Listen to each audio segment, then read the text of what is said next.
पुराणों के अनुसार समुद्र मंथन से प्राप्त 14 रत्नों में से कल्प वृक्ष भी एक था। कल्प वृक्ष को अन्य कई नामों से भी जाना जाता है, जैसे कल्पद्रुम, कल्पतरु, सुरतरु, देवतरु और कल्पलता। अगर आपसे कहा जाए कि कल्प वृक्ष स्वर्ग का वृक्ष है, तो क्या आप यकीन करेंगे? नमस्कार दोस्तों, मैं हूं अर्पित और आपका स्वागत है हमारे YouTube चैनल हिंदी पैक पर। और आज के इस वीडियो में हम बात करने वाले हैं कल्प वृक्ष के अद्भुत रहस्यों की। तो चलिए वीडियो शुरू करते हैं। अगर पौराणिक धर्म ग्रंथों और हिंदू मान्यताओं की माने तो इस वृक्ष के नीचे बैठकर व्यक्ति जो भी इच्छा करता है वो पूर्ण हो जाती है। पर ऐसा क्या खास है इस वृक्ष में? अगर आप भी ये जानना चाहते हैं तो आपको बता दूं कि पुराणों के अनुसार ये वृक्ष समुद्र मंथन से प्राप्त हुआ था। उसके बाद इस वृक्ष को देवराज इंद्र को दे दिया गया था और इंद्र ने इसकी स्थापना सुरकानन वन में कर दी थी। कल्प वृक्ष के विषय में ये भी कहा जाता है कि इसका नाश कल्पांत यानी आखिरी समय तक नहीं होगा।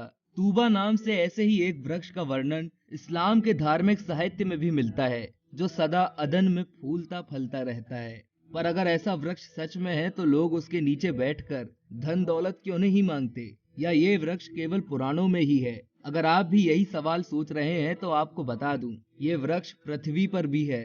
ओलियेसी कुल के इस वृक्ष का वैज्ञानिक नाम ओलिया कस्पिडाटा है। ये यूरोप के फ्रांस व इटली में बहुतायत मात्रा में पाया जाता है। ये दक्षिण अफ्रीका और ऑस्ट्रेलिया में भी पाया जाता है। भारत में इसका वानस्पतिक नाम बम्बोकेसी है।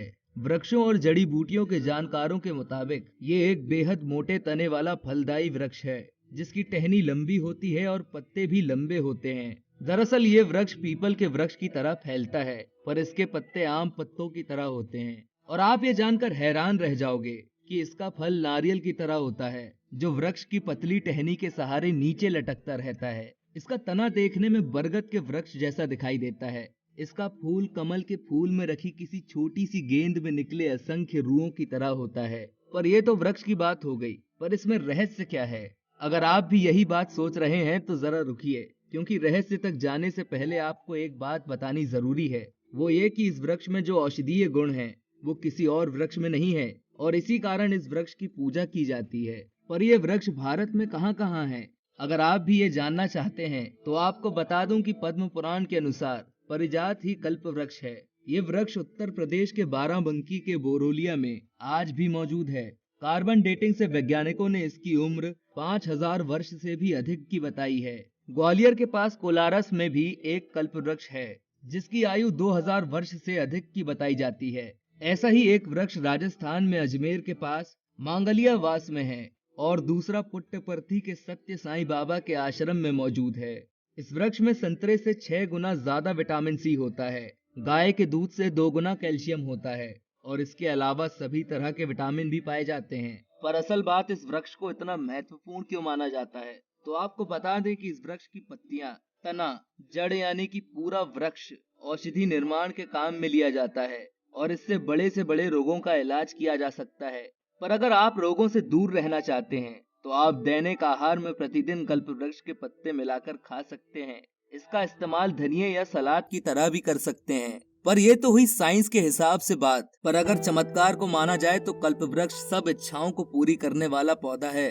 उसके नीचे बैठकर जो भाव मन में लाए जाए अथवा जो भी इच्छा की जाए वो अवश्य पूरी होती है। लेकिन किसी इच्छा के पूर्ण होने के लिए सबसे जरूरी चीज है मन में उस इच्छा का होना। इच्छा के अभाव में कल्प वृक्ष भी फल नहीं दे सकता। कामना नहीं तो कैसी कामना पूर्ति? पर कामना की पूर्ति कैसे होती है? कई लोगों के अनुसार इस वृक्ष के नीचे बैठकर मन में लाने वाले ख्याल सीधे ऊर्जा में बदल जाते हैं, जो ब्रह्मांड में एनर्जी के रूप में घूमते हैं, जिसके कारण वे सभी काम अपने आप आसानी से हो जाते हैं जिसके बारे में आपने सोचा था। पर किसी दूसरी जगह वो ऊर्जा उत्पन्न करना संभव नहीं है जो इस वृक्ष के नीचे बैठकर की जा सकती है। और अगर मनोविज्ञान की माने तो हर परिणाम किसी कर्म के फल स्वरूप ही उत्पन्न होता है। कर्म नहीं करेंगे तो फल नहीं मिलेगा। कर्म की प्रेरणा विचार से ही उत्पन्न होती है और विचार का आरंभ है मन। कल्प वृक्ष भी तभी इच्छा पूरी करेगा जब मन में कोई इच्छा उत्पन्न होगी। इसी कारण जैसी इच्छा होगी वैसा ही परिणाम आएगा। दरअसल मानव मन संकल्प और विकल्प दोनों बातें सोचता है, उसमें परस्पर विरोधी भाव उत्पन्न होते रहते हैं। तो ये आपके ऊपर है कि आप संकल्प को चुनते हैं या विकल्प को। पर कल्प वृक्ष आपके निर्णय लेने को आसान कर देता है, जिससे आप एक दिशा में सोच पाते हैं और जो आप सोचते हैं वही आप पा लेते हैं। और अगर आप भी ऐसे ही किसी विषय पर वीडियो देखना चाहते हैं तो हमें कमेंट करके बता सकते हैं। हम आपके दिए गए टॉपिक पर जल्द ही वीडियो लाने का प्रयास करेंगे। और अगर आपको ये जानकारी पसंद आई हो तो वीडियो को लाइक करें और इसे ज्यादा से ज्यादा लोगों के साथ शेयर करें। धन्यवाद।